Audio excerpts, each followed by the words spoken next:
l'Union sacrée. Mais c'est un parti politique dans l'Union sacrée. Vrai ou faux, ou tu le bas que M23 est dans la carte Union sacrée. C'est un parti politique à l'Union sacrée. Très bien. Vrai ou faux, Union sacrée, ils ont travaillé dans M23. Plus en ligne. Vrai ou faux, Union sacrée, les lots, ils ont travaillé dans M23. C'est un adhérent dans l'Union sacrée. Très bien. Comme parti politique. Très bien. Vrai ou faux, ceux qui M23, ils ont la carte Union sacrée. Eux, ils vont continuer à faire du président de la République. Plus en ligne. Tu peux attendre de l'autre côté la situation à Bunagana sous règne à Félix Tshisekedi. En tout cas, tes soeurs ont ambigu. Pourquoi reformuler? Est-ce que tu peux poser la grande chose sous règne à Félix Tshisekedi pour récupérer Bunagana? Plus en ligne. Stratégique que il y a espoir que Félix Tshisekedi a récupéré Bunagana. Ce qui va changer, la citation et la lecture analytique. Plus en ligne. De qui aura le bon engagé de on va dire présentateur de parce que mon frère compatriote mon frère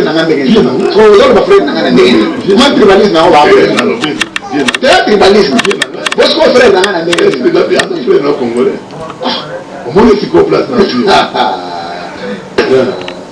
bon, merci, on va entrer dans le vif du sujet. Merci, vous êtes nombreux à suivre. Oh, ils ont libre opinion. C'est là, nous avons Moko. Quel est le colloque? Pas un mot présentateur, là, je rappelle, il va pas le perdu. Et mon père pas délire. Ah, on a les laranangates. Oh non, le dinanga pour répondre à Nina. Ah, trop bêti. Toké, à pas un appel à Fongoli. Mais il y a un peu de voilà, je me suis dit que le résultat, ils ont le côté, on a résumé au lobby que on a un cas d'exercice idéologique et puis il y a Mutuna. Ça n'avait rien à voir avec donc voilà, on a 2 secondes, mais il faut toujours 30 minutes. C'est parce que c'est toi qui as voulu aller dans la digression. Et puis, c'est un concept politologique. Je voulais juste t'aider. On ne s'oppose pas à un individu, on s'oppose aux actions du gouvernement. On s'oppose aux actions du régime. C'est ça l'opposition. Quand on dit l'opposition républicaine. C'est pas le fait de voir Félix Antoine Tshilombo et tu dis que non, moi je m'oppose. Non, on s'oppose aux idées, à l'idéologie. À l'idée de qui? De la personne. De la personne. Pour les hommes Mais il y a mort là. Tu t'es opposé à Kabila Soudan de quoi? Le président Tshisekedi a télé mis de loi au bio. Combat Bantaba. Tout va ndoki. Ngala bina téléméli propos, na téléméli nani? Na téléméli nani? Nabia. Tu dois corriger les propos. C'est comme Bissot. Ce qu'on a corrigé la propos, il y a nani. Pardon? Nous avons corrigé le propos du président. Voilà, ce n'est pas l'opposition. C'est pas ça l'opposition. C'est pas ça l'opposition.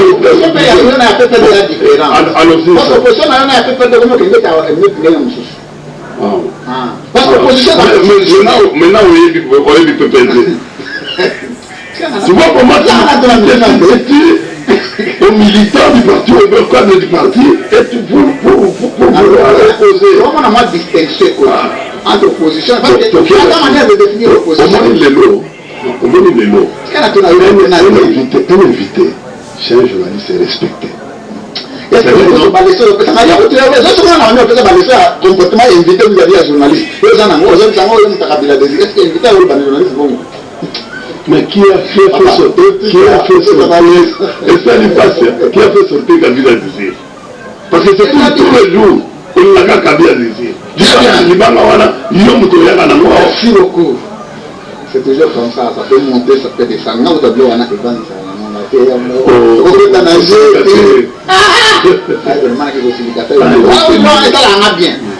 Ça réactive. Je voulais juste dire. C'est pédagogique. Je voulais juste dire. Non, laisse-moi, on peut entendre le sujet. Jimmy Kitenge, oui, un message à lui. Et les partis est derrière. Très bien. Arrangez vos deux micros. Oui. Les partis, les soutiens, il le sait très bien. Lui-même le sait. Il n'a jamais cessé de le dire.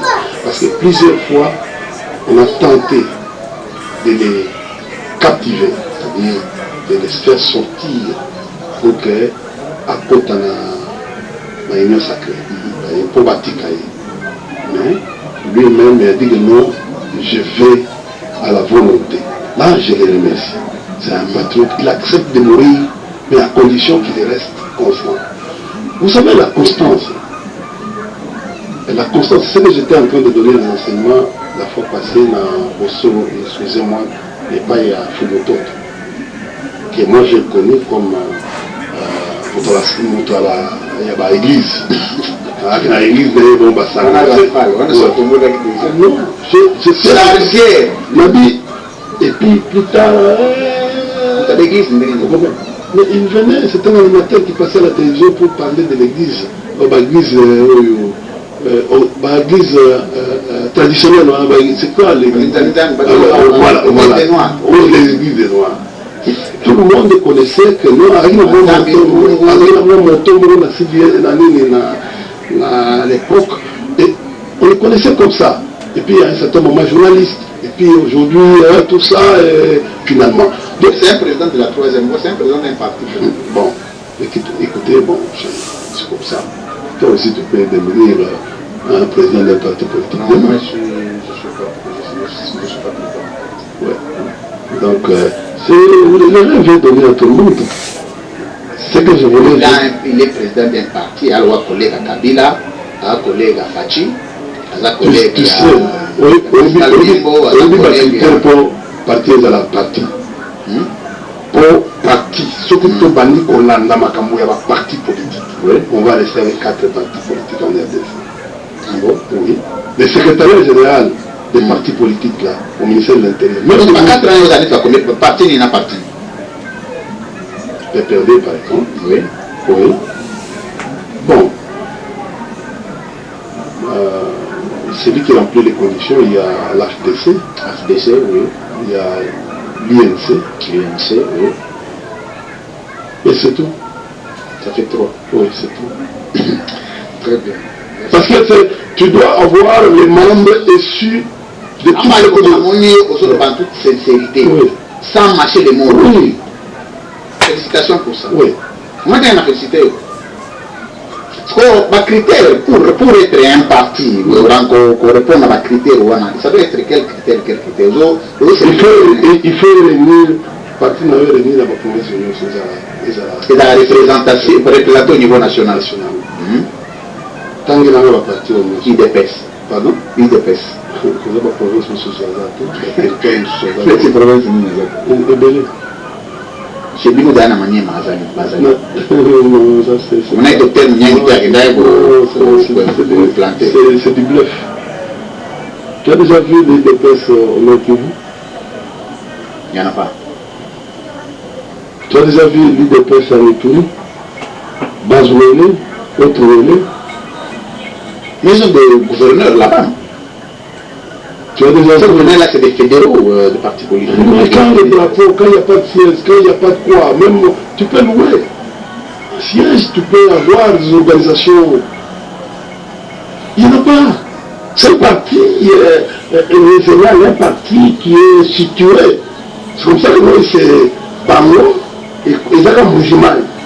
D'ailleurs, ils ont même des difficultés actuellement avec Kananga. Tu as vu la mobilisation, la dernière mobilisation quand les chefs de parti à Kalanga. Quand tu compares avec... C'était faible, hein? C'est-à-dire que non, et tu vas voir ce qui va se passer en 2023. Il y aura d'abord beaucoup de gens qui vont quitter, même à l'Union sacrée. On a parlé de 47 partis politiques qui vont quitter l'Union sacrée. Non, j'ai dit, il y en aura beaucoup, parce que Plus que ça. bato babangaka, badepute babangaka, nde po balongwalongwa babangaka po balino kosupprimer assemblée nationale, dissoudre yango ando babangaki yango bazalaki kosala Bilengela. maintenant tokomi na dernier point obeti Jésus. Il va voir, lui-même va voir, tu sais ce qui est arrivé à nous, ça va être pire. Et tu vas voir, beaucoup de gens vont rentrer. D'ailleurs, beaucoup sollicitent déjà à rentrer. On peut perdre. Beaucoup sollicitent déjà à rentrer. Parce qu'il y a des gens qui ont même demandé pardon. Il y a des gens, je vous informe aujourd'hui, il y a des gens qui ont demandé pardon et nous, pour des raisons de famille, comme le président national de la FCB, tout fan de Kimia. Tout ce que tu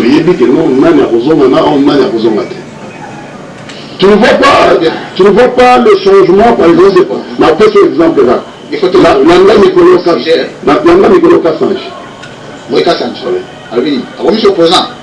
tu ne vois pas que lui commence à demander à ce que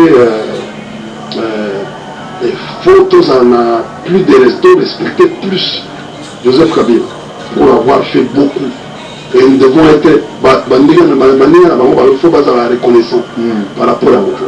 Il y aura, tu vas voir même à la FDC, tu vas voir même beaucoup. D'ailleurs, il y aura une mutualisation de forces en 2020. C'est-à-dire à partir du mois de février, il y aura une mutualisation de forces. Parce que il y a même tant au Kaboul, il y a moins comprendre le corona, parce que non, ils sont mis en état. Il dit que non, il faut bilan, comme le bilan est catastrophique, il faut tout partager le bilan avec tout le monde. Donc le bilan négatif doit être partagé avec tout le monde. Chose qu'ils n'ont jamais. Ils ont compris, eux-mêmes ont déjà compris. Voilà pourquoi ils sont en train de chercher une issue de sortie. Nous là, 2023, tricherie aux alatés.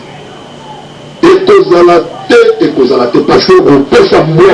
On m'a dit qu'il faut faire cette population de vivre dans l'eau. On a refermé, on a un problème à Bonaga. Très bien. Merci beaucoup. On va prendre le premier sujet, mesdames, messieurs, vous êtes nombreux à suivre ce grand magazine, La Libre Opinion. Tikotak, ils ont raté. Vraiment, ils ont le dernier virage. On a, le français, non seulement, ça c'est l'exclusivité. On ne va pas, l'émission n'est pas la Tikotak. Toutes les émissions maintenant, non, mais il faut quand même que ça l'a, moi on est payé à organiser le raté, mais je vais le raté. Semaine prochaine, on a la une innovation sous. C'est bon, que va plus à l'animateur. Animateur bien. On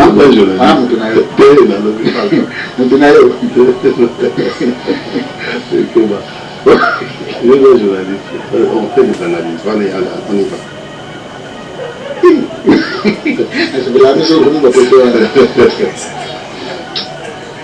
Vous voulez que tu aies donc frapper sur tout. Pour que dans un moment difficile, il faut se réconcilier avec tout le monde parce que... Non, il ne faut pas se réconcilier avec les méchants. Non, il faut se réconcilier parce que... Si le mot, ça montrer la réconciliation n'a diable été. Non. On a montré la irologie, c'est-à-dire étude de la paix, donc science qui... Oui, ma paix sur les socs n'est pas fondée comme un bé.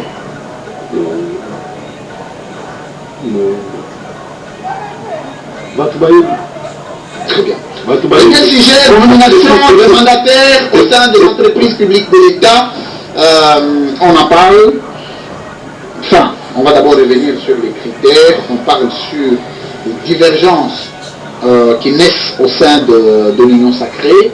Il y a un regret de certains partis politiques qui ne se retrouvent pas dans la discussion pouvant aboutir à des partages de postes ils ne savent pas sur quels critères on se fonde sur nommer qui et pour confier à qui telle responsabilité. Alors ici, frustration naît au sein de l'Union sacrée avec 47 partis politiques déjà enregistrés qui pensent quitter l'Union sacrée avant 2023.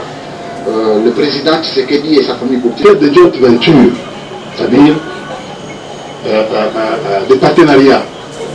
Comme l'État aujourd'hui est encore propriétaire, il n'a pas d'associé. Il est encore aujourd'hui, c'est lui, les capitaux de ces entreprises-là proviennent de l'État. En principe, ayant souscrit à l'OADA, aujourd'hui, on parle plus dans ces sociétés des assemblées générales. Et quand il s'agit des assemblées générales, la grande manœuvre que le président de la République avait à l'époque a été muté. Ces pouvoirs-là ont été mutés à l'Assemblée générale. Très bien. Normalement, le seul qui représente l'État dans ces entreprises-là, le seul, c'est le ministère du portefeuille. C'est lui qui délègue au nom de l'État, il délègue les mandataires. C'est-à-dire, il délègue les pouvoirs. C'est comme chez nous, dans les entreprises, par exemple, les établissements publics, l'État donne les pouvoirs au conseil d'administration. Le conseil d'administration donne son mandat à la direction générale pour les représenter. Mais là, c'est l'État tout entier, donc au travers le ministre du portefeuille qui cède son pouvoir à l'Assemblée générale. Et le président ne peut plus nommer. Même si le président veut nommer des critères, il va le faire sous coulisses du ministre du portefeuille. Parce qu'il y aura vote. Ces votes-là, par exemple, on dit, bon, c'est régie des eaux, c'est combien l'Assemblée générale de la régie des eaux aura, par exemple, 5 ou 7, parce que ça peut aller à 7 personnes, au moins de 10. Et c'est le ministre du portefeuille, comme c'est une société commerciale, qui envoie ses délégués à l'Assemblée générale. Et l'Assemblée générale élise les PCA, le président du conseil d'administration. Et le président du conseil d'administration étant élu, il nomme les DG et les DGA. Très bien. Au sein de cette assemblée-là. Et c'est comme ça que vous avez vu à un certain moment, Makina voulait nommer, et avait nommé Martin Mukoussa. C'est comme ça. Ce n'est pas le président qui nomme les mandataires, non. C'est le PCA qui nomme les mandataires actifs. Et c'est le ministre qui délègue. Revenez sur les critères maintenant de choix de... Donc, aujourd'hui, oui, les nominations de la régie des eaux et de la SNEL sont des nominations irrégulières. Ah. Ces nominations sont irrégulières. Est-ce que les ordonnances du président sont attaquables devant du Conseil d'État pour irrégularité? Bon, écoutez, je ne suis pas dans un débat, je suis politologue, je ne suis pas dans un débat de juristes où on va vous dire... Mais quand il y a irrégularité, c'est qu'il y a attaquabilité. Tu sais, chers frères, l'autre fois je suis venu ici pour vous parler que non, il y a eu vice de procédure dans la nomination de l'armée. Aujourd'hui, beaucoup de gens commencent à me donner raison. J'ai évoqué l'article... Vous avez vu, vous avez anticipé les choses. J'ai évoqué l'article 187 de la Constitution. Très bien. Et j'ai évoqué la loi organique de 2013. Où ceux qui sont à la maison lisent la loi organique 2013 à son article 61. Parce que les juristes aiment toujours qu'on leur donne des facilités, des détails et tout ça. On dit ceci, si j'ai encore une bonne mémoire, on dit celui qui doit être nommé à l'état-major général doit avoir les grades les plus élevés de tous les officiers en activité. Aujourd'hui, s'il s'agit d'une prise d'armes dans l'armée, en principe. Prise d'armes, c'est-à-dire. C'est-à-dire prise de commandement. C'est-à-dire quoi? C'est-à-dire que non, on va donner l'étendard de l'armée. C'est-à-dire le commandant suprême donne l'étendard de son armée au chef d'état-major pour le piloter. C'est-à-dire pour mise en condition et mise en œuvre. Et c'est ça la prise d'armes qui va s'opérer. Mais s'il arrive aujourd'hui avec les grades, les trois galons, la RDC n'a que 3 généraux qui sont les plus gradés, qui sont en activité. Nous avons le général John Bumbi qui est en activité aujourd'hui. Il n'y a aucune ordonnance qui l'a mis en retraite. Le général Mbala, Mbala, parce que tu vois les grades aussi, vous pouvez avoir tous trois galons, mais il y a le mot doyenat, celui qui est plus d'ancienneté, qui doit être, c'est comme en armée, et la fonction prime quand vous avez le même grade. Comme maintenant là on va voir l'ancienneté, on va voir aussi l'âge, même si par exemple Luboya Kachama et l'autre ils ont été nommés le même jour, mais on va voir qui est l'expérience, l'âge, tout ça, l'ancienneté, on prendra celui qui a plus d'âge, parce qu'ils ont le même grade, là la fonction prime. Mais dans le cas échéant, nous avons 3 généraux qui ont 4 étoiles. Général Numbi, général Mbala et général Tangofo. En principe, les 3 généraux vont écrire au président de la République de ne pas participer à cette cérémonie. Et déléguer. S'il peut y avoir une cérémonie pareille, déléguer. Et au commis composé dans l'armée. Oui, mais j'ai vu, ils ont déjà installé les camions de la RTM. C'est-à-dire que non, s'ils vont le faire, ces 3 généraux, par principe, vont refuser d'y participer. Parce que l'armée, c'est le commandement. L'armée, c'est la discipline. Et s'ils ne veulent pas le faire, Babakissa, et toi le mot n'est pas un général Tiwon. Comme ça, comme il a 4 galons et 4 étoiles, comme il a galon équivalent, à ce moment-là, il peut, comme il a l'état-major général, il peut commander tous les généraux, même les retraités. Là, j'ai déjà pété. Oui, là, c'est une parenthèse, c'est la même chose. Nous venons de voir une autre cérémonie dans l'armée où on a mis le chef de l'État à cette passation. Où le chef d'état-major général était derrière pour faire une remise reprise avec son subalterne. Ça ne se fait pas dans l'armée. Aucune armée du monde. L'état-major particulier, c'est un détachement d'une armée, de l'état-major qu'on détache à la protection du chef de l'État. Ce n'est pas une seconde armée. C'est un service rattaché. On ne peut pas faire cette cérémonie qu'on a fait.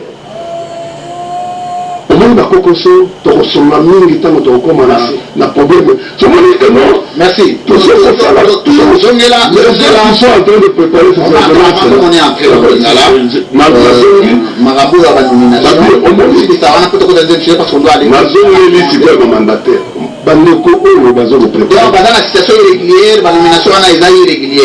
mais conformément à la loi.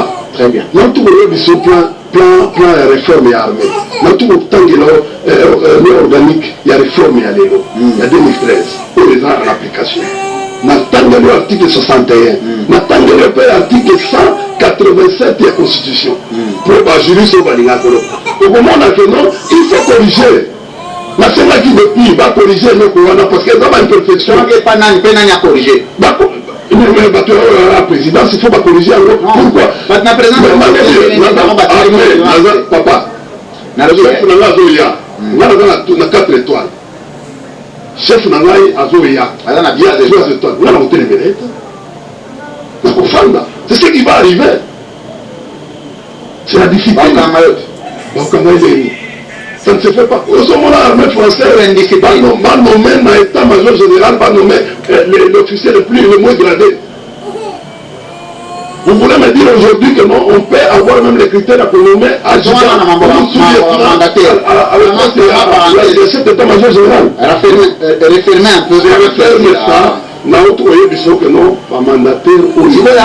Qu'est-ce qui adviendra après constatation que la situation est irrégulière, tout ça dans des pas corrigé. Dans l'entretemps, tout le monde a continué à contester la mort. Il ne faut pas les penser. Parce que pouvoir est illégal et vous avez effet de droite. Non, non, oui, quand on est tout reproché qui m'a j'ai camine. Tout ça, bon, Fournier les a posé problème. Fournier les a établissement public. Le chef de l'État, comme il a signé, ça ne pose pas de problème. Oh, je ferme, oh, je sous. Ça ne pose pas de problème. Les Senses. Oh, Senses, c'est comment société commerciale. Il faut faire attention. C'est l'Assemblée générale qui va décider sur la nomination. Parce que ça devient une banque. Ça, la proposition n'est pas président de la République. D'abord, il fallait. Il faut d'abord, c'est le gouvernement qui propose. Vous comprenez? Manger politique, il faut tenir compte à manger politique. Le gouvernement a proposé de tandis que la quota, ils vont revenir dans la partie politique.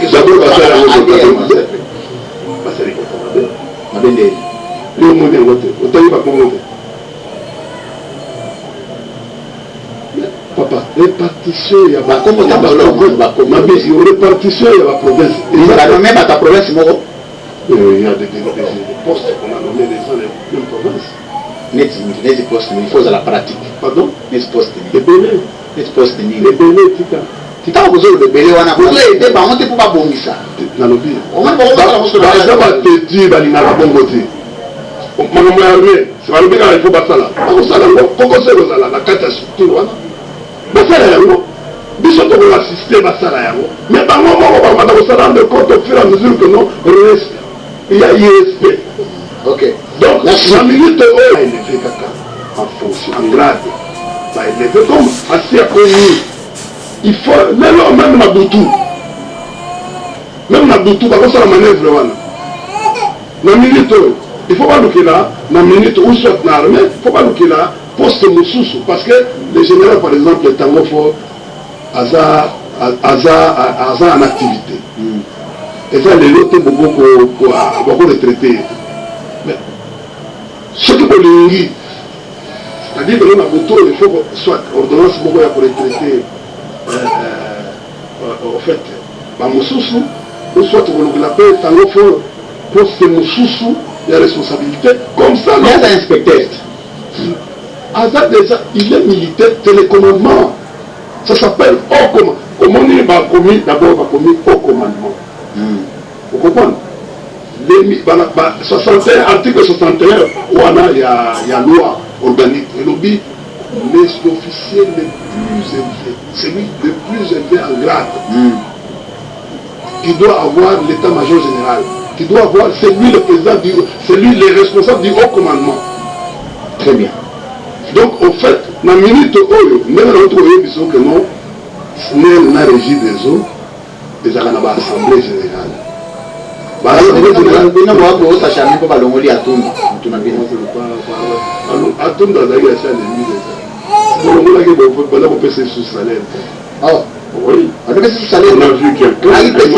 vu quelqu'un, un homme fort, qui est venu, qui a demandé à ce qu'il n'y ait aucun mandataire. PCA, restauration du salaire en violation. Il y a loi 78 en violation. Il y a loi. Je ne sais pas. Il n'y a aucun soubassement. Est-ce qu'aujourd'hui, on a dit que nos entreprises publiques ont co-géré l'IGF? C'est la co-gestion. C'est plus grave, il n'y a pas de soubassement. Vous connaissez beaucoup de l'IGF, vous tournez. Patrie financière est tombée sous pardon, patrie financière est tombée sous patrie financière. La réforme. Mais pas encourager IGF, on a fait ça parce que Moïbi de qui? Pas la même soutenir quand même. Peut-être au niveau Moïbi, on a fait ça la raté. Moïbi de qui? Nicolas Mouibi et Zamakasi. Un magistrat qui va, magistrat à l'Union comme à Salanine. Biloko Wasali Wana. On va faire l'examen, ils ont déjà essayé le lycée Bima. 48, 72 heures avant examen. Résultat. Tout le monde, un magistrat, bon. Abi école rare moko ba magistrat sur mon a gagné ba pourcentage de pays ba tora ba combo moko. On va voir. Très bien, sur 25 ou 30 000 euros, bah ça y est examen. Tu voyais pas. Tu voyais pas. Puisque que ça là, t'as la organisation à Kabila, l'organisation au Salimi dimanche. Organisation à Kabila, l'organisation au Salimi. La différence c'est ça. Mais pas l'organisation à Kabila, l'organisation à Tshisekedi. C'est la courage. Ah. Non, pas nous le dire. Moi, je suis dans Kabila. Ça va être comparaison entre Zélana et Toyokana. Je sais en mot quand tu cites Kabila, c'est un ancien président de la République. Un ancien chef de l'État. Si on nous compare, il compare à peine un chef de l'État. C'est chaotique. Je suis chaotique. Tout le monde est monté comme un magistrat. À quoi un magistrat pour Kangabiso? À quoi contre la forêt? On a un l'académie. Avec le président de non. Avec si vous n'avez pas supérieur, ma coffre. Avec le bandit. Les magistrats au départ, il y a un mouton. Il y a un mouton. Oh, magistrat, il faut dans la moralité. Il y a problème, il y a critère d'abord. Parce qu'au moins, c'est une très grande personnalité d'État. Donc, Adam Touma a une obligation morale et belée. Au début, magistrat, comment un éducateur. Un magistrat, c'est un éducateur. C'est un instructeur. Si vous comment on a eu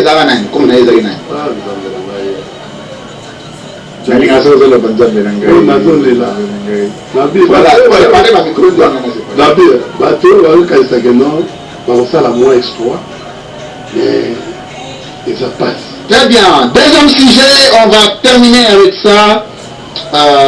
Situation à Bunagana. Ndego India. Budget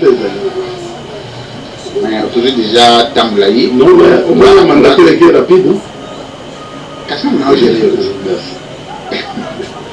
Et puis, non, mais. Non, je vais pour une mise au courant. T'es aussi ici. Non, je suis une mise au courant.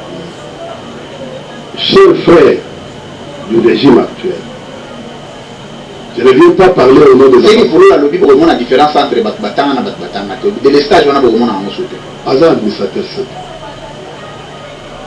Il ne gère pas. La DGA. Il ne gère pas, il n'a jamais été donné DGA. Bon, oui. Vous voyez bien votre. Si vous n'est pas DGA, il est administrateur simple. Il doit. Il y a besoin à hauteur dans le Parlement, je vais à la réunion, il y a l'Assemblée générale où il y a le conseil d'administration qui a vu jeton à ici. Azan a salaire. Jeton en présence, il y a réunion. Azan a moussala me sous-souté. Il n'y a pas autre chose. Il y a un gestionnaire de terre de Vanini. Mais Azan gestionnaire, ce n'est pas lui. Tu parles avec un mandataire qui a eu plusieurs ordonnances. Il n'est pas gestionnaire Ayebi statut. Problème exact. Il faut qu'il y ait pour défendre le diplôme d'ailleurs. Et d'ailleurs, c'est irrégulier. C'est comme ça que nous sommes en train de... Je viens de vous dire tout à l'heure ici, bateau Wana, il y a une complication à l'ordonnance. Parce que il faut que tu aies un ordinateur.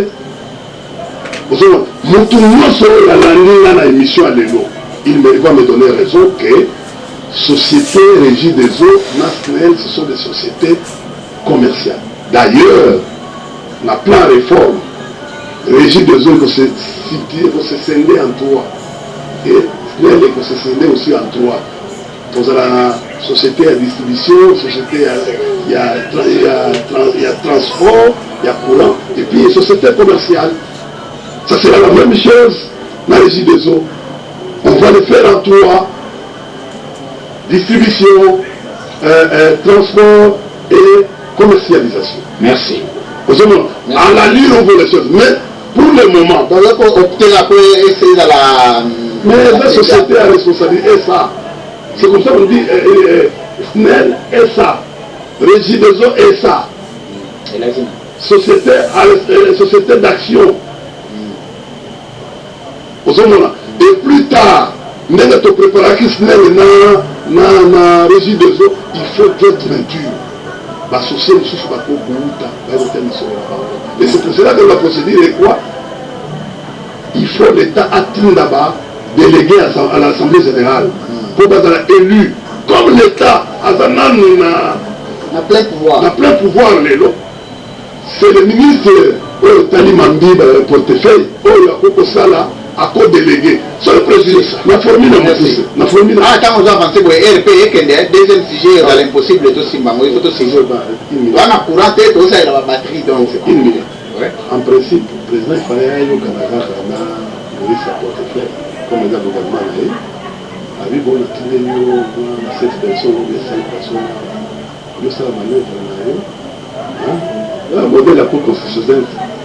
Ça dit le bilan on a et puis au vote tout ça et puis formule et on va pour adéquation avec la loi sur Rwanda. Merci.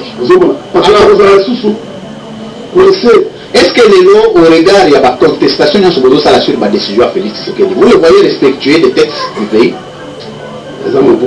On ne respecte pas les textes. C'est ça les problèmes de violation. On ne respecte pas les textes. Alors, de ce Bounagana, toujours le Bounagana acquis à l'ennemi du Congo, à l'ennemi de la balkanisation de la République démocratique du Congo, il y a Omar d'abord à chaud. Est-ce que tu vois le Balélo comment ils ont balkanisé? Nous sommes en train, nous sommes déjà. Est-ce que déjà entrés dans la balkanisation du processus. Alors, après, sur 2 minutes, nous allons procéder à la l'animation a tenu que tu as balkanisé au début. Oui, tu as balkanisé. Tu as balkanisé. On a eu l'école primaire. Comment il dit? Comment il dit que tu as rendez-vous? Si tu as un côté, on a côté, on a une unité. Changer la flexible. On a du corps. On n'a pas changé. Côté pour nous, on a fait chier donc vrai ou faux, il y a sur le thème, comme il a expliqué comment il a fait ça. Comment il a continué ambassadeur, il y a ambassadeur ambassadeur ya bamboka na biso nyonso bana impayement il y a mois de septembre, octobre, novembre et décembre 2020 va menacer passer bac de grève. L'ambassadeur va de grève. Et puis il lobby que nous faisons la diplomatie agissante. Nana lobby. Nana lobby. Nana lobby. Nana lobby tous les jeunes. Tous les jeunes. Tous les jeunes. Comment on a eu à vous soutenir? Pour rien aussi les jeunes comment aller?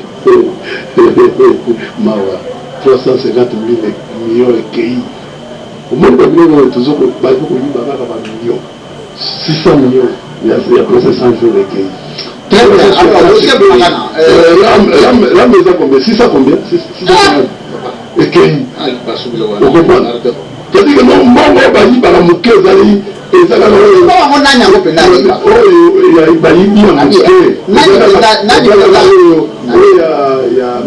maison civile. Auteur intellectuel de la Moïse de Wana Nyuso la Penana. Quand on a bazoyi parce que motoyo a tinda kabatu bayi ba ezakana. Enquête ici là. Oui, biso. So va baniga enquête ici là. Jamais on non réussi pour qu'il ait l'équipe. La Kabila. Hein? Enquête peut on aussi là. Enquête non ici là. C'est fausse commune. Bien. Non, enquête fausse commune ici là. Baranda que ni barandra balobi nani d'abord baranda oui biso que toi tu comprendras tout biso papa on n'a rien il y a qu'à koto il y a qu'aux mbongo il y a qu'aux poste il y a rien il y a rien naza sans emploi na chômage c'était parce que naza est sous na critère naza sous na lobby naza rien piéton naza piéton Ce que vous avez dit, c'est que vous avez où est le problème? La salle peut battre tout. Pourquoi? Pourquoi? Je file, Kabiliste nini ya loi yo na bino nyonso ba kabiliste ala piéton to ala locataire net. Asa net ngati.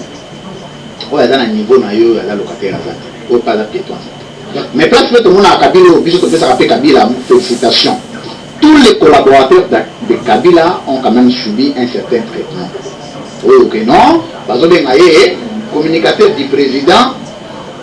Azo kwa ya na moto te. Oh, le communicateur du président, on a fait un moto. Bien, hein? Ils ont payé pour toucher quand même.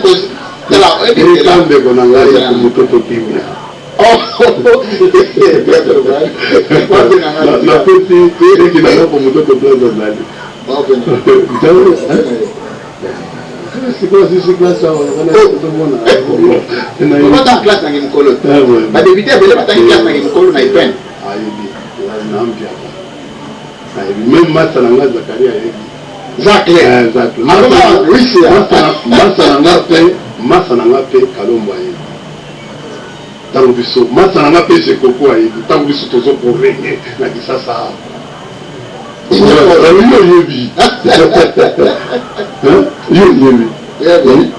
leki na ngai azali na église na ya basanga. Oh oui, église basanga. Et là, on a ça pour ma tête. Comment il sort qui ça ça?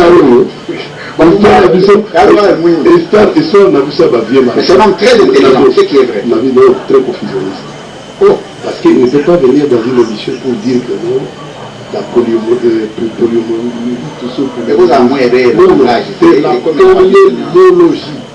Et la berera ni kenke to za ba le moza mo bala eza doctrine eza science et relations internationales c'est qui traite la psychologie de guerre. Papa m'a créé une deuxième voie a créé un courant philosophique tant que un courant de la télévision devient internationale. Tu dis que non, cette science a été créée par Béton. Non, cette science a été créée, la corrigée a été créée par Boutoul. Mais d'abord Babelangbo polémologie du tout. C'est comme ça. Et na côté on a tous irénologie, une science de paix. Et c'est comme ça que notre Clausewitz a dit la guerre est le commencement de la en fait la guerre est le commencement de la politique par d'autres moyens, par d'autres moyens. Celui qui prépare la guerre, il prépare la paix. Et ce sont deux concepts qui s'accommodent, et qui s'apparentent. Tu ne peux pas chercher la paix si tu ne fais pas la guerre. Aujourd'hui, le pays doit aller en guerre contre les Rwandais et l'Ouganda. Pour que tous allons là. Au moins, il quand même, nous avons créé un courant de pensée philosophique. C'est comme ça. Quand la nuit était d'ici décembre, tu iras. Tu sais pourquoi nos écoles ici n'ont pas, en fait, nos universités n'ont pas d'école. Nous, les Awana, il y a une doctrine il y a internationaliste. Tu es dans notre école. Monde. Dans notre monde, parce que je ne sais pas quel est le courant que tu as adopté, c'est le courant réaliste ou courant idéaliste ou courant matérialiste. L'idéalisme aujourd'hui c'est le courant le plus pratiqué les internationalistes. Le courant normatif, les normes, le courant des gens qui aiment la légalité, qui sont là dans la droiture. Il y a Hobbes, il y a Karl Marx, il y a Machiavel, il y a courant réaliste. C'est le pragmatisme. Oui. Parce que c'est un courant. Oh, même tu considères le monde, aujourd'hui même les régimes, je considère comme le monde au niveau international est anarchique. Et au monde, il y a les États-Unis, Russie à lobby, ils ne voient pas l'Ukraine. Les belligérants, c'est les États-Unis. À comprendre que non, l'Ukraine a accepté à sauter Hitler. C'est-à-dire que non, il a vu... deuxième sujet tout de suite. Ok. Monsieur Sili. Monsieur Sili. Donc, vous avez fait 3 minutes. Et on a habité ça.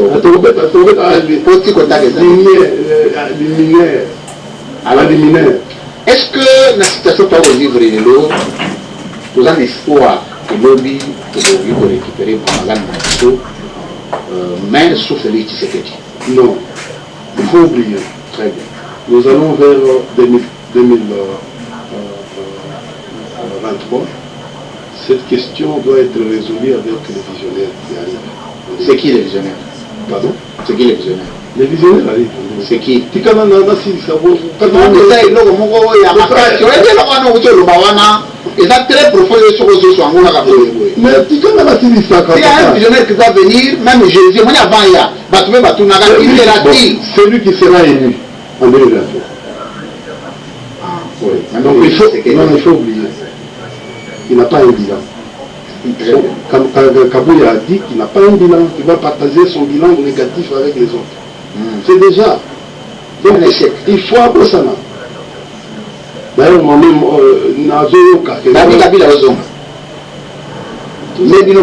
tous la Congrès. Ils sont respectés, tout le monde respectueux. Une petite digression. Balobi, bon, Joseph Kabila a choisi Patrick Kanga comme candidat. Mais là, on n'a pas polémique, on n'a pas fait info. On est là très informé. Monsieur India, mon devoir, c'est de poser les questions, même les plus basses, pour que les Congolais trouvent réponse.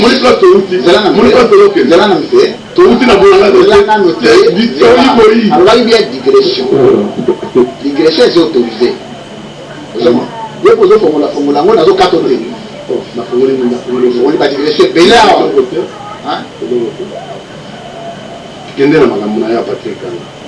bayebisi biso balobi wana eza bainfo oyo bacongolais omoni soki toyambi bino bapolitike ya baparti politique baresponsable devoir ya bacongolais oyo balinga parce que yana bato ebele balingaka bino yana bato ebele balingaka Félix Tshisekedi, bato misusu balingaka Joseph Kabila, bato misusu balingaka Moïse Katumbi, bato misusu balingaka Pascal Nyembo, bato misusu moto na moto ana moto na ye soki toyambi bato oyo ya tozoblige kotuna bango baquestion na oyo ya basavant na baoyo ya bamoyen na baoyo ya buzoba batunaka na balabala pour que bato oyo balingaka bino badete na bino ya bawenze baza na parce que bato nyonso bavotaka bino baza baintellectuel so naatuna question pour yo siko kodiminaka question wana te info ebimi peut-être na réunion wana oyo baasociaki yo te na kati ya kinakati balobi Joseph Kabila porté so na ye sur Patrick Kanga po azala candidat président na 2023 na compte qui a PPRD je crois FCC aussi si je ne me trompe pas. Si ça arrive, prenons l'hypothèse que Salami Bongo, réaction à India Omar de Gozalandeni, vous s'inclinez tout le temps de mener le terrain de la Chagall dans la campagne en 2018. Bon, encore le vote de notre privilège dans l'autre. Les qui n'en ont que Kanga sont parmi des garçons intelligents. Kanga, Tchaloué, Serge Kadima, Saka, en fait, Sakondu, Kizi Tongoy. Non. Je suis en train de parler des gens du parti. Excusez-moi. Excusez-moi. Je suis en train de parler des gens qui sont les chefs. Je suis en train de parler du gens du parti qui peuvent vous brandir une carte d'adhésion. Et vous ne pouvez pas été tika côté. Mon état, mon réseau compliqué. Dans le vague de Tobani, tu as dit qu'on a gagné. Tu as dit qu'on a gagné. Tu as dit qu'on a gagné. Parce que je vais vous le dire, je viens dans ta doctrine. Il y a une différence entre rumeur, information et renseignement. Un journaliste traite l'info. Qui vient de la rumeur. Un journaliste traite l'info. L'info vient de la rumeur. L'information naît de la rumeur. Je dis que ce soit la rumeur. Mais les journalistes sont travaillés avant la diffusion. Ils traitent l'info. La diffusion, et il doit aller chercher à la source l'information. il doit vérifier la source et la crédibilité de renseignement.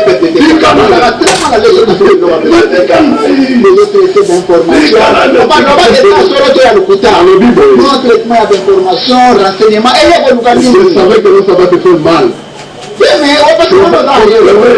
Ça s'appelle il y a communication de masse. J'ai posé une question dans une interview. La question de la vraie ou faux.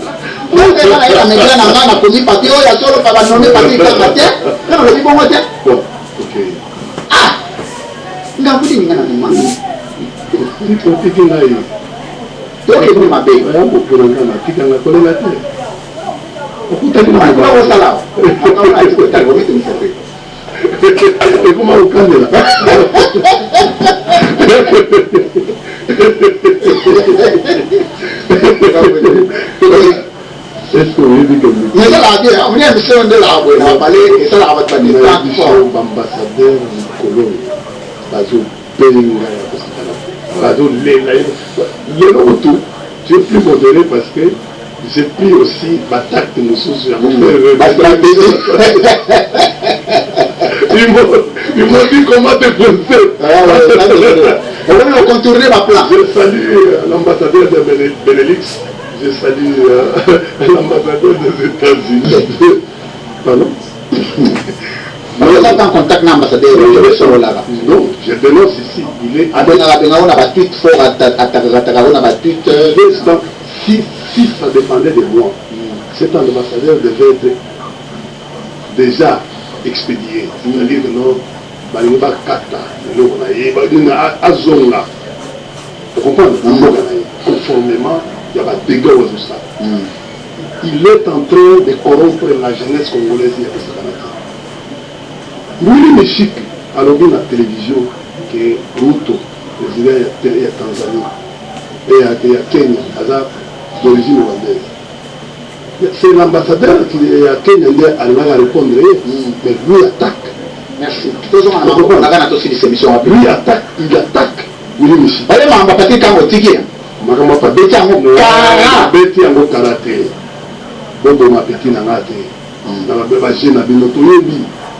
Je sais même celui qui est à la base de ça. Ah, non, je sais. Petit,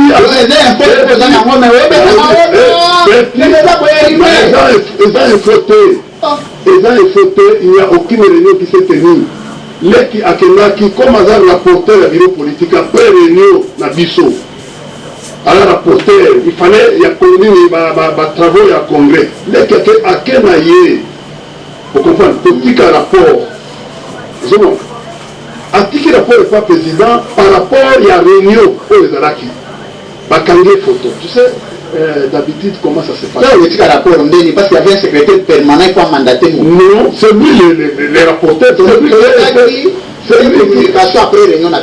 C'est très important aussi d'en parler. Papa, avancez. Papa.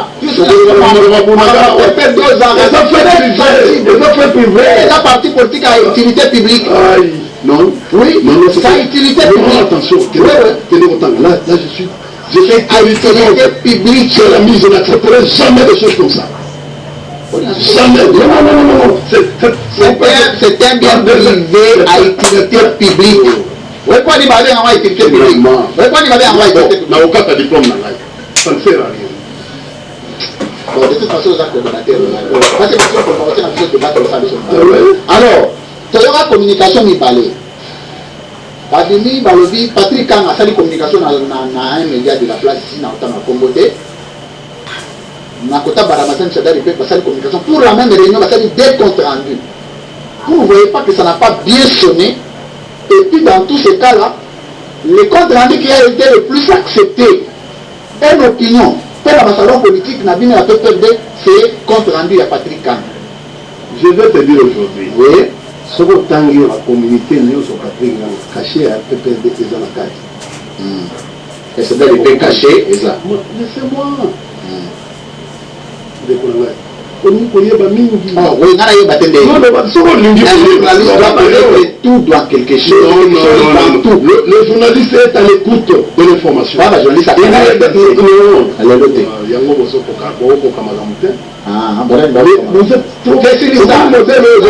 C'est de la prétention. Tu es venu ici, il faut chercher la profondeur en attaquant sur le problème, pas en imaginant. Tu sais que quand on te pose des questions sur le peuple, tu es très sensible. Non. Tu ne peux pas venir avancer des choses qui ne existent pas. Il faut des rapports, les Alaka, compte rendu entre Patrick Kangana et Al-Shaddai. Il y en avait deux, non? Tu as un problème avec Bonagan. Tu poses un problème pour visibilité publique. C'est l'affaire de bon, Bandeko Makambabunagana, ils ont participé Mawa. Makambabunagana a participé Mawa. On ne peut pas laisser un territoire être occupé par Rwanda et Ouganda pendant 4 mois. Excusez. C'est impossible et ça n'a jamais été fait depuis 1960. Et le Wabongo est là pour Salima Bongoté. Bato Bayebite, Bunagana est allé la frontière avec le Rwanda, mais Bunagana est avec la frontière avec l'Ouganda. Bato Bapesi passage dans M23 est allé Ouganda, qui est même parrain à Rwanda. Guerre Rwanda est une guerre multiforme, mais on est dans l'Est. Ce qu'on tangi Rwanda, le président qui est dans Rwanda dans l'Assemblée générale, il fallait attendre un peu Ouganda. Ndekonangai, banani bazongi CM23, les Akidi. Bao bazongi CM23, c'est un régime oyo. Et lettre ezali ya Ndekonangai, Masanangai, Balangi, en 2000. Réunion Salimi na Rwanda le 11 et le 12 juillet 2019. Sous les auspices du Rwanda. Batu na biso délégation na biso ya gouvernement ekenda ikuna baye bayokani. Tango bayokani que biso en 2013 on a défait ce groupe armé là qui était un groupe terroriste. Nous l'avons anéanti. Toyebi te modèle nini M23 pour apparaître en 2019 de 2013 à 2019. Sur le papier, il y a Ibalan qui n'a pas qu'à j'ai même posté ça. Pardon, les autres, mais nous devons regretter. Nous avons dit que M23 qui est l'eau sacré. Depuis c'est adhéré à l'union sacrée, qui est l'eau, qui a M23. Oui. M23 est dans la union sacrée. Oh, comment ça? Oui, attends. M23 ils ont bondi sa Congo, mais adhéré à l'union sacrée. Si, avec l'Uniga. Est-ce qu'il faut que l'union sacrée de l'eau et dans le bondi? Avec le pasteur Uniga, l'M23 est là. Et je veux avoir le courage qu'un membre de l'union sacrée aille. Tout ça, le débat sémantique avec les faits. Sur le retour de la papier à Ibalanki, 2019. La réunion s'est tenue au Rwanda en 2019. Sous les auspices, il y a le gouvernement rwandais. Délégation de ceux qui sont là, Bayokani, Bazongisa. Et en 2020, tant que tu y es, M23, parti politique, a eu au Kotana, l'union sacrée. Qui les autres, je n'ai jamais vu, Naïbi, qui est dirigeant de l'union sacrée, pour lui poser la question, M23 pour un niveau Bengalaka était dans l'union sacrée. Comme organisation, il faut que soutenir. Est-ce que tu veux que l'union sacrée des autres. Il y a ambiguïté, les autres les canaux. Est-ce que l'union sacrée les lots est participé à la balkanisation de Bunagan? Je te réponds clairement. Nathalie, Nazana audio, il y a. Je ne peux pas, je peux l'appeler aujourd'hui patriarche, il y a Boussa Nyamwisi. Dans un audio, il y a président de la République. Boussa Nyamwisi nous dit quoi? Audio, il y a président? Oui. Sur l'affaire, il y a ya EAC. Moussa Nyamwisi alobi président kotisi biso na makambo oyo ya organisation oyo ezali mpona barrière na biso elongwa ekende ti na Inde, c'est-à-dire na océan Indien. Ça c'est Moussa Nyamwisi. Mais à un certain moment soko tangi audio mususu balobi que il ne fallait pas se contenter n'a qu'à moi partie moquée. Il faut tourner au-delà. C'est-à-dire que nous avons une pratique. Et ça, les sous sur la sens. Et ça, les sous sur la sens, il y a suppression de la barrière. Comment suppression de la frontière. Alors, il faut qu'on vienne nous expliquer. Parce que tous les jours que nous, c'est nous qui avons amené les Rwandais ici. Tout ça, l'infiltration. Or, Bisségimana, premier ingénieur civil, il y a un peu Karabiso, il n'y a que deux qu'on avait à l'époque par la CIA, il y a un papa, Sphinx, na Bisségimana. Bisségimana, c'est la polytechnique. Mais Azali, docteur, comme docteur, vous comprenez? Mais tout ça qui m'a bizarre me pose. Il a inventé le Benyamulenge en 1976. À Koufan en 81. Papa, il y a bizarre me pose. Tout ça, les sous la Kaloume. Tout ça, les sous la Kaloume, Mouana Kahamou. Vieux Nabiso. L'alimentaire de la ministre il y a octroyé la nationalité Utaka.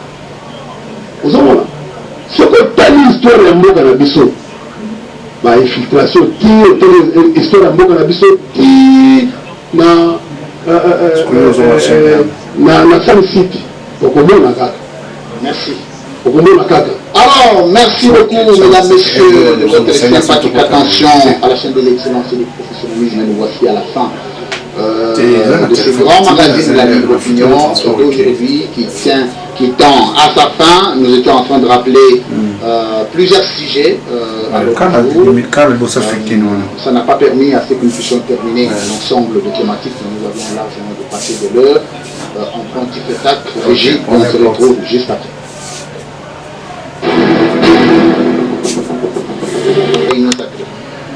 C'est un parti politique dans l'Union sacrée. Vrai ou faux, ou tu le bas que M23 est dans la carte Union sacrée? C'est un parti politique à l'Union sacrée. Très bien. Vrai ou faux, Union sacrée, ils ont travaillé dans M23? C'est un aberrant. Vrai ou faux, Union sacrée, ils ont travaillé dans M23?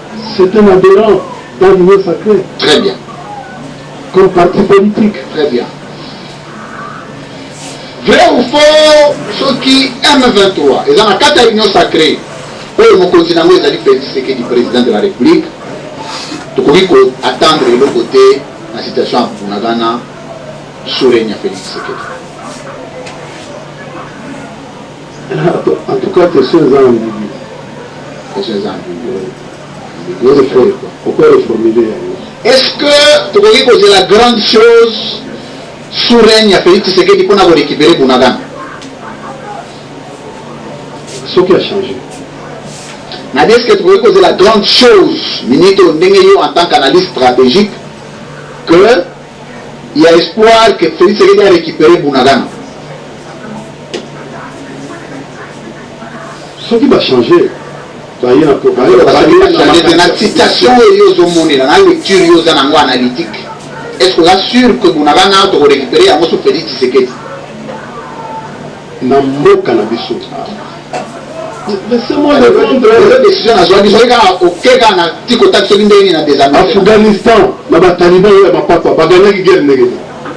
c'est une décision. Bagani armée américaine, Monsieur Imia Omari face à la caméra.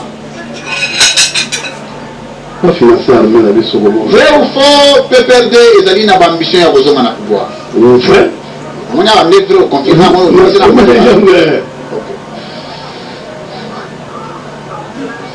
Vrai ou faux, bilan et PPRD à la tête de ces pays et Zali positif.